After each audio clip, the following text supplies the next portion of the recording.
aberto é uma escola que tem um ensino excelente, uma ótima equipe de professores, tem bibliotecas, apresentações, assim, as aulas são até uma diversão para nós, não é só um ensinamento.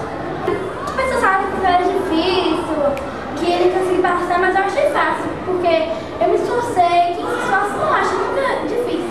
Os professores são participativos, ajudam a gente, nós temos aulas práticas que são muito legais e interessantes. Eles nossas dúvidas no que é assunto, tem várias matérias, né? Não sei qual é a sua matéria preferida. Tem gente que acha que matemática é um bicho praticamente, mas não acha. Matemática e matemática é a minha melhor matéria. E história também. Eu gostei muito de ciências e educação física, e tem aulas práticas, artes, por causa dos desenhos, né? A gente aprende sobre alguns pintores, inglês, assim, pra gente aprender uma bonita. De uns anos atrás a gente chama de inglês, agora está se esforçando mais para aprender mais coisas ainda.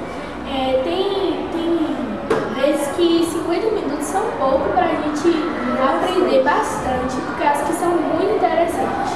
E muitos assuntos a gente se empolga e quer aprender muito mais. E durante mais até os horários.